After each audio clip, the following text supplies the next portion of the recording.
ఆధ్యాత్మిక తాత్విక ప్రబోధల ద్వారా ప్రతి వ్యక్తిలోనూ కల్మషాలను జడత్వాలను తొలగించి మానవత్వపు విలువలు పెంపొందిస్తూ విశ్వ శ్రేయస్సుకు విశ్వ విజ్ఞాన విద్య ఆధ్యాత్మిక పీఠం నిరంతరం పాటుపడుతుందని పీఠాధిపతి సద్గురు డాక్టర్ ఉమర్ అలీ షా ఉద్ఘాటించారు. పీఠాపురం మహారాజా రైల్వే వారధి సమీపాన గల విశ్వ విజ్ఞాన విద్య ఆధ్యాత్మిక పీఠం నూతన ఆశ్రమంలో పీఠం 98వ వార్షిక జ్ఞాన మహాసభలు రెండో రోజు ఘనంగా జరిగాయి.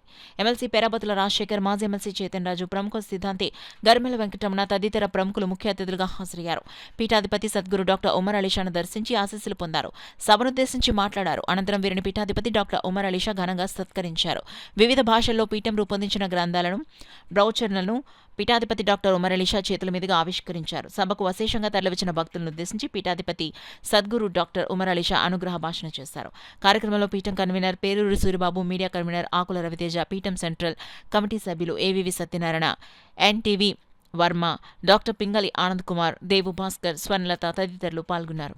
కేవలం ఈ యొక్క అభ్యర్థనతో మాత్రమే నా దగ్గరికి భక్తుడు వచ్చాడు తప్ప పరిపూర్ణమైనటువంటి భక్తి విశ్వాసం లక్ష్యంతో లక్ష్యంతో ఈ యొక్క నా యొక్క బాటలో ప్రయాణం చేయడానికి ఈ భక్తుడు రాలేదు అనేటువంటి విషయాన్ని గ్రహించడం జరుగుతుంది.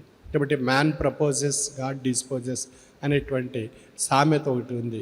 మనిషి ఎన్నో ప్రతిపాదనలతో భగవంతుడి దగ్గరికి వస్తాడు, కానీ ఆ భగవంతుడు అవి స్వీకరించడు. అందువల్ల ఆ స్వీకరణ లేకపోవడం చేత ఆ భగవంతుడు ప్రతిపాదించినటువంటి అంశాలు తను నెరవేరకపోవడం చేత తనకు ఆ సమయంలో అభక్తి, అవిశ్వాసం, నిర్లక్ష్యం ఇవన్నీ ఏర్పడుతూ ఉంటాయి. అందుకే తత్వవేత్త ఏం చెప్పారంటే, సన్యాసి చేసిన, సామ్రాట్టు చేసిన సర్వము నీవే స్వామి, భక్తుని రాపాడించి పీడించి చిచ్చులో పెట్టి పరీక్షించవచ్చు అని చెప్తున్నారు తత్వవేత్త. భక్తుడి అనేటువంటి వాడిని ఆయన పరీక్షిస్తారంట. ఆ పరీక్షలో సన్యాసిగా చేసిన స్వామి అనేటువంటి స్థాయికి ఉండాలి, సామ్రాట్టు చేసిన స్వామి అనేటువంటి స్థాయి నీలో ఉందా అని ఆ భక్తుని పరీక్షిస్తాను.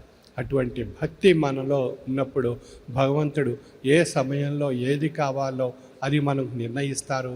మన యొక్క దినచర్యలో అవన్నీ మనకు ఫలిస్తాయి. కాబట్టి మనం దాని గురించి తపన చెందాలి. ఆ తపన తపస్సుగా మార్చుకోవాలి. ఆ తపస్సు ఒక సాధనగా మారాలి. ఆ సాధన మనకు ఆ అద్భుతమైనటువంటి ఆ భగవత్ శక్తి మనపై ప్రసాదింపబడేటువంటి స్థితిని మనకు కల్పిస్తుంది.